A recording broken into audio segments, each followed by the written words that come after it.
Glad you could join us today on Earthfile. Welcome to the program. I'm Ayola Kasim. Nigeria's elephants live in small relict populations divided between forests in the south and savannas in the north.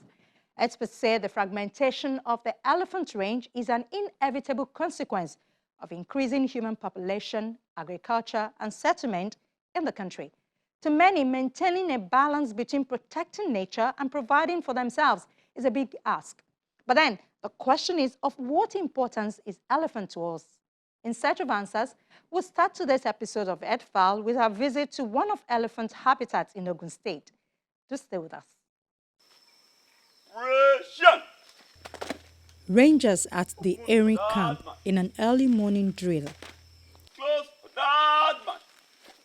Earthfile Camp, named after the Yoruba word for elephant, is located right at the center of Omo Forestry Reserve, about 135 kilometers northeast of Lagos, Nigeria's commercial capital. Rain and neglect over the years have left the road to Omo Forest treacherous. At the start of the trip the day before, the thought of turning back was more comforting at some point. But what lays ahead lures us into moving forward. Omo Forest, an ecotourism site, is home to more than 200 species of tree, 125 species of birds, and among a number of mammals present are endangered species like chimpanzees, elephants, and the white-throated gunning monkey. Many people became aware of the existence of elephants here just 2 years ago when they crossed a major expressway in Ogun State. Since then, the Nigerian Conservation Foundation's Forest Elephant Initiative, which is tailored towards the protection of the elephant habitat, coordinated by Emmanuel Olabode, has been employing rangers to guard the home of the forest mammal. Species of special conservation concern generally, so we try to have an idea of it, because in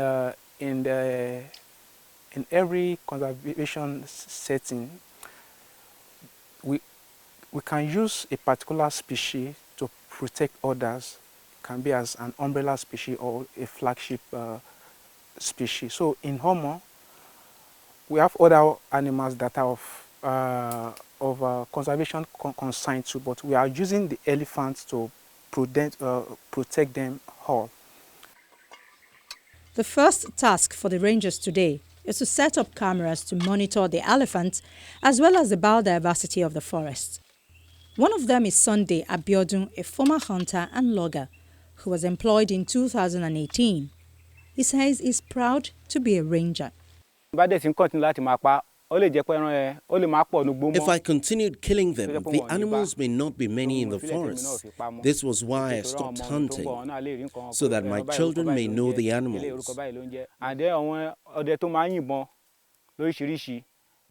Then the hunters shooting sometimes scare the elephants. They leave the areas where they hear gunshots, and this is why I arrest hunters.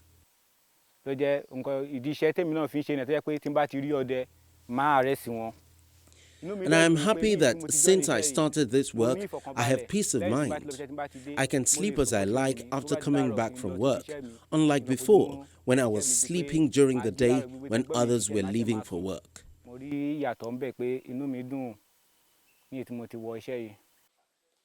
Omo Forest, a 1,325 square kilometers land in Ogun State, southwest Nigeria, is a protected government reserve and in 1977 was named a UNESCO Biosphere Reserve.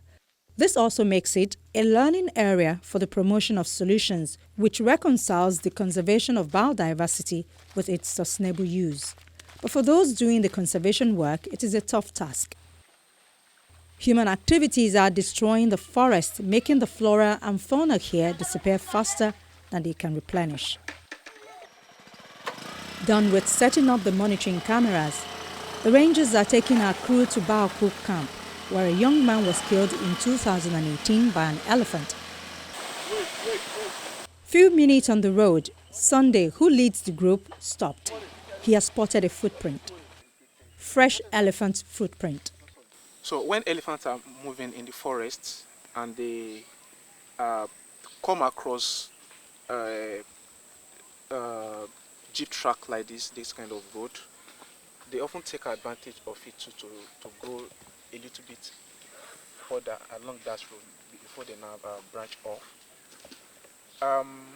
The movement is in search of food and water, but sometimes also they always look out for where they can get mineral salts. So it can be like in a rocky area or where we have muds and all that, and it can be sand, as in this case now. So this elephant was actually passing just this morning and came across this sand and feel like it should stop by and have a feel if it contains some minerals. So the importance of mineral salt in elephants is to optimize their metabolism, just like human, the way we need iodine and some other trace elements. So they also want to look out for this trace element to optimize their body metabolism. So from the prints, which is faintly showing here, indicate that it is a juvenile elephant. So it's not a fully grown one, and it just one individual that just crossed this road this morning. Can you encounter any danger along this path? The only danger that elephant can encounter along this path is maybe oncoming vehicle and motorbikes. But I think people around here, they are used to that, so they too they are trying to be careful how they speed. But on our way to Erin Camp the day before, the people of Eseke Camp, which is less than 5 minutes ride from Erin Camp, vehemently denied ever seeing an elephant. Eseke is about 10 minutes ride on a motorbike from this point where we spotted the elephant footprints. I made this observation known to Emmanuel. It is obvious that a community which is just about less than five minutes walk into where the elephants are cannot claim that they are not seeing the elephants. They live in the forest, elephants are with them, so it is obvious that they are coming in contact with the elephants. And well, it is a big concern because that is why we are here. We are having human elephants conflicts. The human-elephant conflict is escalated when farming, logging and hunting activities increase. About half of the forest, a 650 square kilometer area, is reserved for wildlife, and here logging is banned. The group found out into the nearby forest looking for more footprints and were not disappointed. This is it. So actually we can use the size of the footprint to have an idea of the size of the elephants, if it is a big one or the small one. Like this one now is more of a medium size elephant, but it's well over 15 years of age. Where we are now is a nature trail established by the elephants themselves. So what determines how they move in the forest are just two different things: the food and water. So what they are looking for is where they can get what to eat and where there's water to do mud bath. As we continue the journey, the destruction to the rainforest becomes more evident. Plantain farms here, cocoa farms there, all hidden within the forest. And there are the loggers, some legal, others not. The hunters were also not left out. One of them was not lucky. Let's move. And so we moved, crossing one camp to another, most of them not ratified. They are homes of farmers, hunters, and some loggers. There are an estimated 300 farming camps and communities in and around Omo Forest Reserve, each holding somewhere around 100 farmers. We finally reached our destination, Baoku Camp, a former hunter camp in Ijebu-Igbo, also in Ogun State, where a young man was killed by an elephant in 2018. While there is a conflicting narrative of when the community was created, the Bale or paramount leader of the community, Ishola Akpola, is hopeful the government will help protect their camp as they are striving to live within the confines of the law. The gun seized earlier belonged to a hunter from Baoku, so I asked the Bale, why are many members of his communities still hunting the forest animals?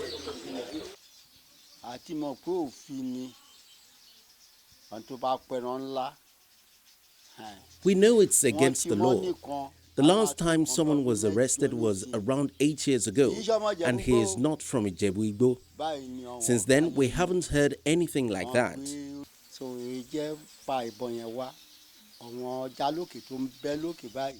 Why the guns? It's because the different animals destroy our cocoa. He was particularly upset by the incident of April 2018 when the young man was killed. He took a camera and started filming the elephants. While doing this, the elephants kicked him. He killed himself.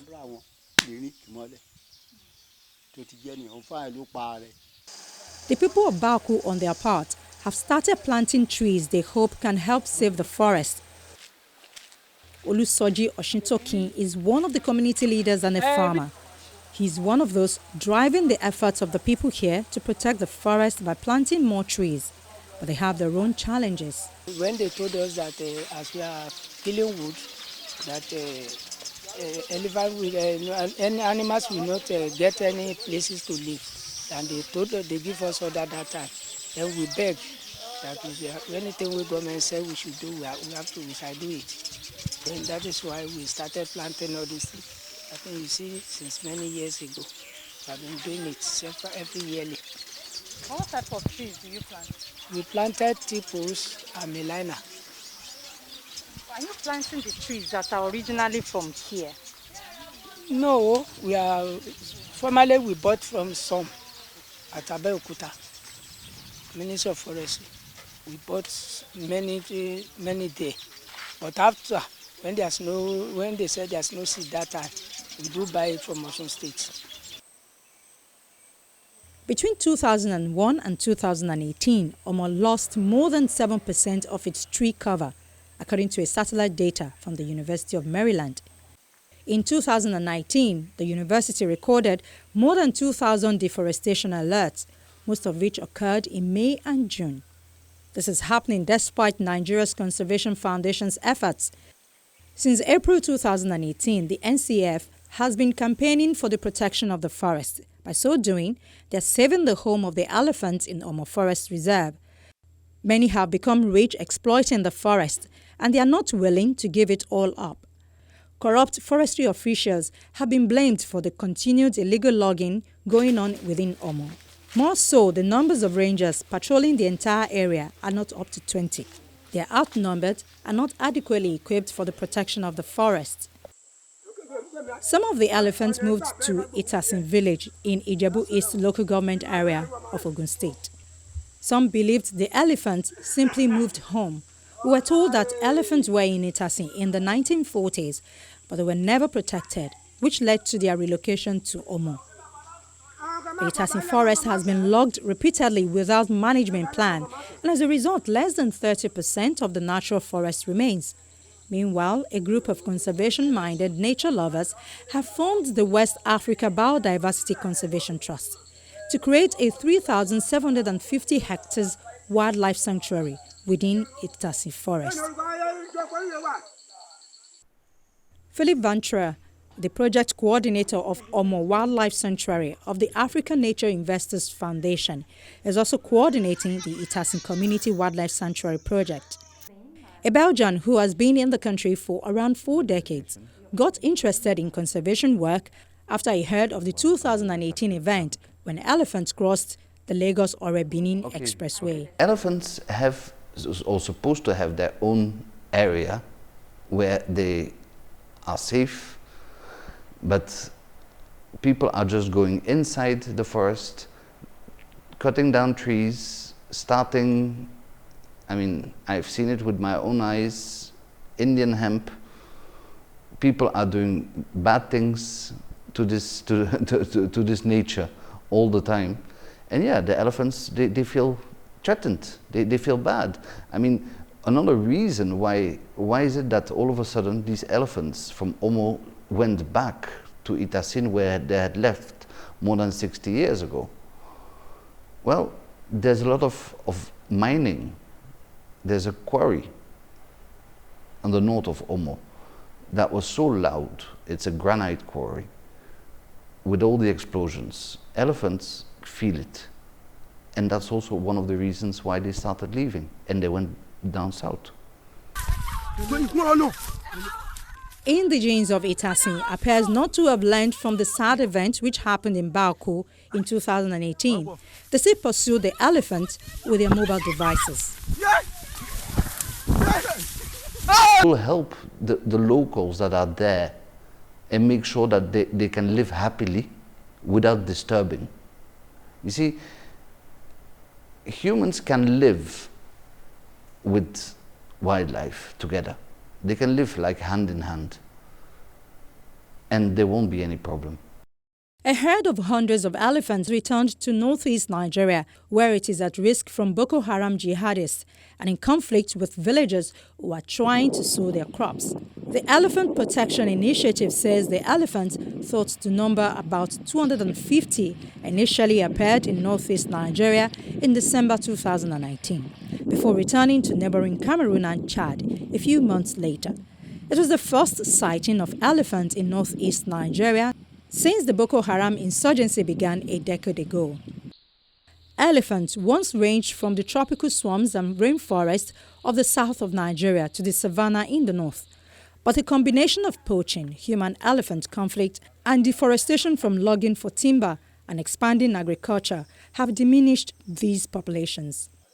I am of the view that in many of the places where human-wildlife conflict has escalated, it is really a result of poor land use planning, people moving into areas where they can hardly grow enough crop for themselves. But in these rangelands, elephants thrive, other wildlife species thrive, and therefore our governments have an important role to ensure that our wildlife is not left without places where they can exist. The Wildlife Conservation Society is one organization working to protect the savanna elephants in the north. In October 2019, it fitted 6 elephants in Yankari National Park, a large wildlife park located in the south-central part of Bauchi State, in northeastern Nigeria. And this has brought some cheering news over time. I wouldn't argue there was a decline before WCS took over. Before we took over, we believe an average of 20 elephants were killed annually by poachers based on data and words of mouth. The trend has changed since WCS took over in 2014. The rate of elephant poaching had gone down. Unfortunately, the population was down already before we took over. And for species like elephant, it takes a lot of time to get a population bounce. The good news is we have put satellite collars in 2013. We've put satellite collars on elephants in 2014, and we did an amazing job with a plane to put more satellite collars in 2019. These collars help us to track the elephants in real time, to provide close protection, better management, and it also helps to reduce the tension of crop raiding. Since we are able to see where the elephants are on the computer, it's easy for me to send ranger teams to that location and stop the elephants from going out to destroy crops and wildlife. Yes, the population was low before we took over, but the population is bouncing back. The African Elephant Action Plan was adopted in 2010 at the 15th meeting of the Conference of the Parties to CITES, and it was developed over 2 years through a consultative process. The plan is fully owned and managed by the African Elephant Range states and outlines the actions that must be taken in order to effectively conserve elephants in Africa across their range. It is not intended to be an exhaustive analysis of the status of elephant populations and their conservation across Africa, but rather a concise and clear statement of those activities which must be implemented and most urgently require funding if Africa's elephants throughout their range are to be protected from the multiple and serious threats they face. We know there is a small population in Yankari. We know there is another small population in Omo. I think those elephants should be declared as important national assets and given presidential protection. And then Nigeria needs to get serious about cleaning up the ivory market. And more than that, as an important member of the international community, to be a strong voice for Africa as the global community discusses elephant conservation to ensure that, because when you conserve elephants, you conserve everything else, that the priorities of funding organizations become so important to the rest of Africa that elephants can face a common future of sustainability. A new research shows that forest elephant extinction would exacerbate climate change, so their extinction may be harmful to man. The study by the ecologist Fabio Bezzaghi and his colleagues links feeding by elephants with an increase in the amount of carbon that forests are able to store. Because in tropical forests there's a lot of competition between plants for light, water, nutrients. Because elephants reduce the amount of plants in the forest, then there's less competition and there's more nutrients, more water, more light for the remaining trees that can grow and store a lot of carbon. That our research has shown that this effect can improve the carbon stored in tropical forests in Africa between 10 and 15%. This is a huge amount considering how large these tropical forests are. And a bit this happens also because in tropical forest you have different many different species, but you have two main type of trees. There's trees that grow really fast but don't store a lot of carbon, and there's trees that grow really slow but they invest a lot in making themselves more resistant to drought. They can survive with less light, and when they grow they become very large and they tend to store a lot of carbon. So this effect of elephants tends to help these kind of slow growing trees that then can transfer a lot of CO2 from the atmosphere and transfer into their trunk. By promoting these larger woodier trees, elephant feeding disturbances therefore mean the forest stores more carbon. These results have important and far-reaching implications for elephant conservation and carbon policy. Elephants in general, yes, they can push down some smaller trees, but they cannot do anything to very large trees. Those very large trees remain. So when you have a mature forest with adult large trees, elephants don't really do much to those trees. Even if there's a lot of them, maybe the biggest trees that elephants push down in forests is about 10 centimeters in diameter. It's not that large, but what they do is that they make the understory, so all the smaller plants, they reduce the number of those plants. It's like in forest plantations, right? When you see those plantations where all trees are nicely lined up, there's not many plants in the understory, not many small plants. Why? Because forest managers foresters, they want to maximize wood production. So they don't plant too many trees. They plant the right amount of trees so each tree can grow as much as possible. And this is a similar thing that forest elephants do in tropical forest. During our trip seeing through Omo Forest, we found only elephant footprints and dungs. Emmanuel told me that once upon a time, when the rangers started their work, finding footprints of hunters in the reserve didn't require much searching. We didn't see bullet cartridges, wire snares, or human footprints. Only animal trails. This is a good news. It's not an hopeless situation. I believe we get there. Every single effort counts. We are on the field. We are trying to do our own best.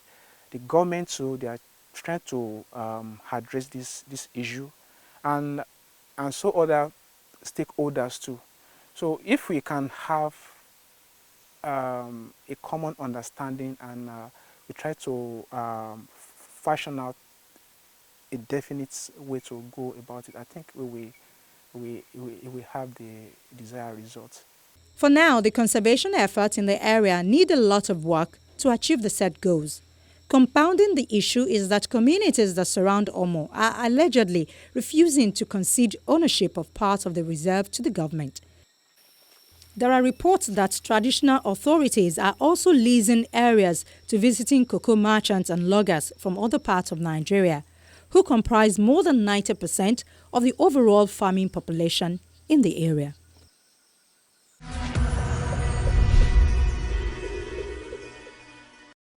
For city businesses, wildlife may not be their first concern, but environmentalists say preserving the jungle and keeping elephants safe may just be what a flood-hit Lagos needs. Forests, we know, are the lungs of the earth. Without them, the heat will be unbearable, while keeping them safe is not just good for the elephants, but for all of us. I'm Ayola Kasim, asking you to join us next week for another episode of the program. Should you have any comments or questions, please email us. Earthfile@channelstv.com is our address. You may also view this episode or other episodes of the program by visiting channelstv.com or youtube.com/channelsweb. Do click the playlist menu and then click Earthfile. From all of us here in Lagos, it's bye for now.